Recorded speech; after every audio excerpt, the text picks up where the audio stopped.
परम महाशांति है। सभी बेहद की आत्माओं को, विश्व कल्याणकारी, विश्व सेवाधारी बच्चों को, विश्व परिवर्तक आत्माओं को याद प्यार बेहद की विश्व सेवाधारी माँ का दिल से याद प्यार और नमस्ते। आज मैं पहले वाणी पढ़ूंगी और फिर बाद में 1-2 मिनट के लिए योग कराऊंगी। अव्यक्त, अविनाशी, अनमोल खजाना दिया है बाप ने। अव्यक्त बाप ने। अव्यक्त बाप कौन है? ये वाणी चलाने वाला बाप कौन है? वाणी चलाने वाला बाप जैसे छोटू राम है, तो छोटू राम ने नानू राम के द्वारा गुलजार दादी के अंदर वाणी चलाई है, तो गुप्त हो गया ना बाप। अव्यक्त माना गुप्त, जो दिखाई नहीं देता। तो अविनाशी और अनमोल खजाना दिया है। अविनाशी, जिसका कभी विनाश नहीं होगा, उससे मिलने वाले अपार सुख का हम कैसे वर्णन करें। आत्मा के लिए उस खजाने में सर्व प्राप्तियां समाई हुई है। इन अव्यक्त महावाक्यों को देखो, फिर आ गया, इन अव्यक्त महावाक्यों को जो चलाने वाला है वो अव्यक्त है, वो किसी को पता नहीं है कौन है। इन अव्यक्त महावाक्यों को पढ़ते पढ़ते अथवा सुनते सुनते ही आत्मा को ऐसा अनुभव होता है कि वह देह से न्यारी, या कितना अच्छा महावाक्य है। ऐसा अनुभव होता है कि वह देह से न्यारी और शांति से शीतल हो रही है। और साथ ही साथ उसे यह भी अनुभव होता है कि उसके प्रकाश और शक्ति में वृद्धि होते होते उसकी स्थिति ऐसी बनती जा रही है जिसमें उसे एक अनोखा हर्ष, आह्लाद, उल्लास और दिव्यता का अनुभव हो रहा है। दिव्यता माना जो 5 तत्वों से परे का जो वो अनुभव हो रहा है। 5 तत्वों का नहीं, 5 तत्वों में तो कभी भी शांति भी नहीं है, उत्साह भी नहीं है और दिव्यता भी नहीं है। दिव्य माना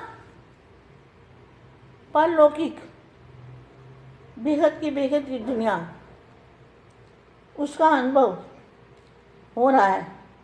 चाहे आसपास के वातावरण में लोग बैठे भी हों और चहल पहल भी हो रही हो, परंतु महावाक्य को पढ़ते पढ़ते उसे एकांत और मधुर अवस्था का आभास होता है, जिसमें वह समा जाना चाहता है। कितने अच्छे महावाक्य, जिसमें वह समा जाना चाहता है। कलयुग के इस दौर में माया का प्रभाव प्रबल है, परंतु निश्चय जानिए कि इस अव्यक्त वाणियों में दुर्लभ आत्मा को भी इतनी शक्ति का वरदान देने की क्षमता है कि वह माया के वार और सफलतापूर्ण रीति से सामना कर सके। माया का कोई भी रूप ऐसा नहीं है जिससे छुटकारा पाने के लिए इन वाणियों से हल और बल मिलता है। माया का कोई भी ऐसा रूप नहीं है जिसके लिए इन वाणियों के अंदर हल और बल मिलता है। मनुष्य आत्माओं के ऐसे संस्कार जिनसे उसे अशांति मिलती हो, इन अव्यक्त वाणियों के अध्ययन से मिटने शुरू हो जाते हैं। ये तो देखो वाणी कितनी कमाल की है। क्या इन अव्यक्त वाणियों के अध्ययन से मिटने शुरू हो जाते हैं, कैसे भी कड़े संस्कार हों। इतना बल और हल है वाणी के अंदर। वाणी के अंदर क्या है? बल और हल। वास्तव में इन अव्यक्त वाणियों से एक नया जीवन मिलता है। तो नया जीवन कौन सा है? नया जीवन जो दिव्य अविनाशी बाप से दिव्य जन्म मिलता है और दिव्य जन्म जीवन मिलता है, नया जीवन मिलता है। ऐसा अनुभव होता है कि आत्मा का जो अनादि निर्मल स्वरूप, अनादि माना जो निराकारी अवस्था में जब आत्मा जन्म लेती है, वो अनादि स्वरूप क्या है? शांत, बेहद शांत और निर्मल स्वरूप पर शांत स्वधर्म है। आत्मा उसमें स्थित हो गई है। पुराने जीवन के स्मरण ओझल और अतीत में विलीन हो जाते हैं। देखो इतना अच्छा महावाक्य है। पुराने जीवन के स्मरण ओझल और अतीत में विलीन हो जाते हैं। शरीर सहित सब कुछ विलीन हो जाता है और नए स्वर्णिम सुमधुर स्वच्छ जीवन के स्मरण उभरने लगते हैं और आत्मा वो त्यागी, तल्लीनता और तृप्ति देते हैं।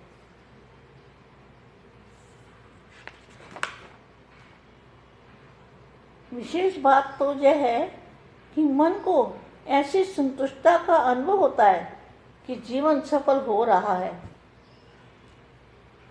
और दूसरों की सेवा का सुपुरुषार्थ हो रहा है। उदाहरण के तौर पर एक वाणी में अव्यक्त बाप ने संकल्पों द्वारा विश्व की सेवा करने की प्रेरणा दी है और उसका तरीका भी बताया। स्पष्ट है कि यदि हम ऐसे पुरुषार्थ में लग जाएं जिसमें दूसरों की पवित्रता बनाने के अतिरिक्त दूसरों के संकल्प उठाने का स्थान ही न हो, कोई भी नेगेटिव संकल्प के लिए स्थान ही ना हो, इसमें अपनी भी द्रुत गति से उन्नति होगी और दूसरों को भी शांति एवं शुद्धि देने का रूप सेवा से आशीर्वाद भी मिलेगा। यही बात अंतवाहक अथवा अंतवाहक शरीर धारण करने के बारे में भी कही गई। अंतवाहक शरीर माना फरिश्ता रूप। आप जिसकी चाहो कहाँ भी बैठे बैठे अव्यक्त स्वरूप धारण करो, आँख बंद करके, और जहाँ भी जाना चाहो जिस भी आत्मा पर आप रेत डालोगे उसकी सेवा कर सकते हो।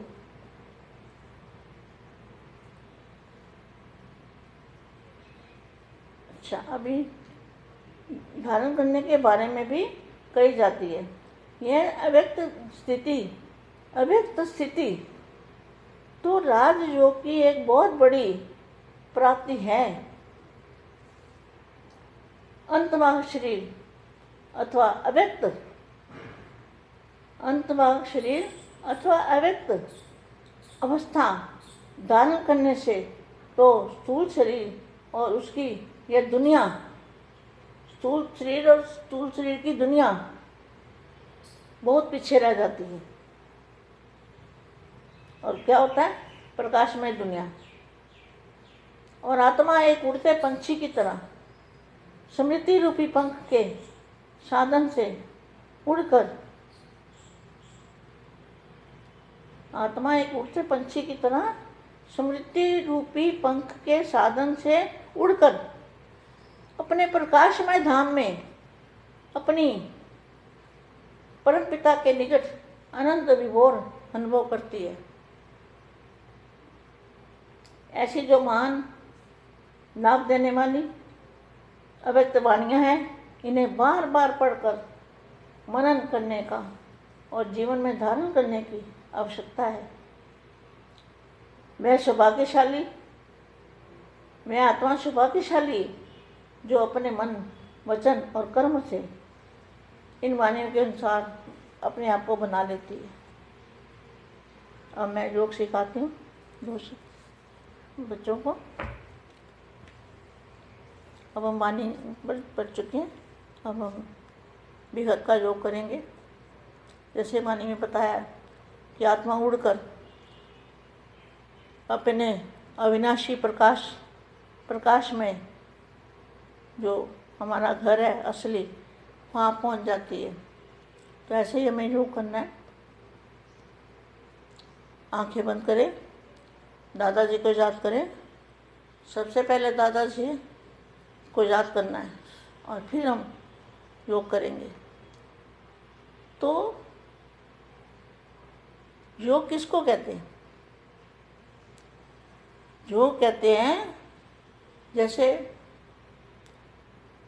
एक कला की पावर है, 2 कला की पावर है, 3 कला की पावर है, ऐसे करते करते 100 कला की पावर है। तो 100 कला की पावर का अर्थ क्या है? वायुमंडल के अंदर जैसे दूध होता है तो दूध में 1% पानी, 2% पानी, 3% पानी, तो उसके अंदर पानी बढ़ता जाता है। तो यहाँ पर क्या है?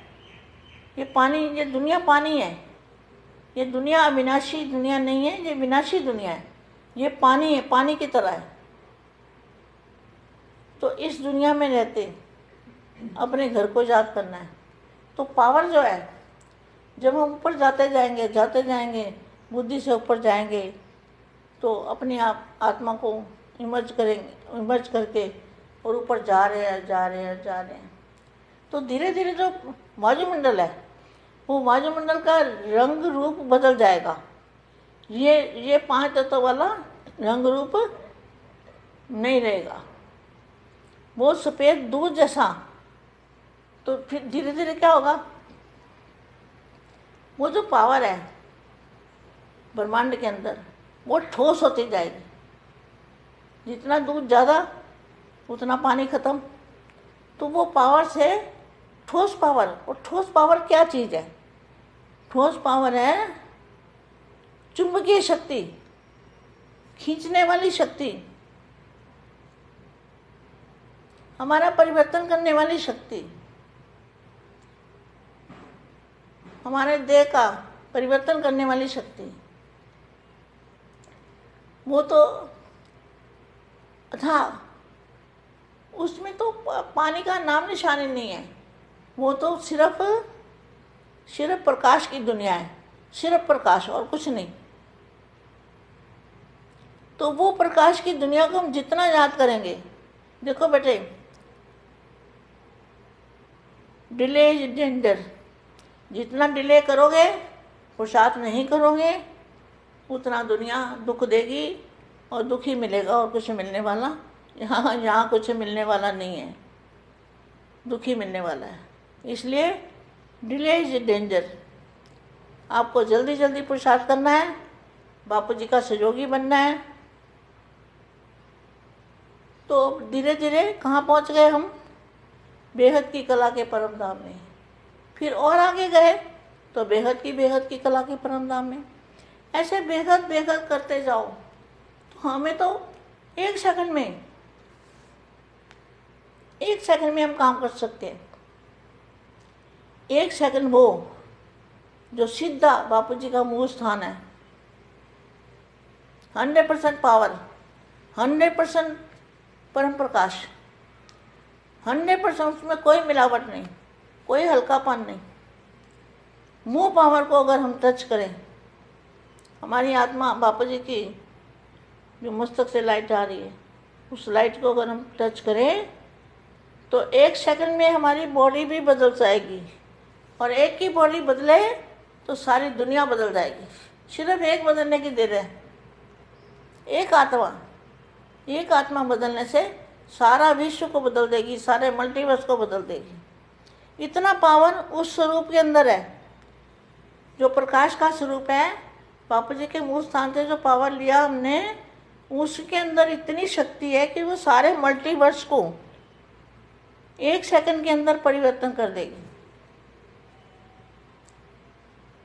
सभी बच्चों को फिर से याद प्यार नमस्ते और परम शांति।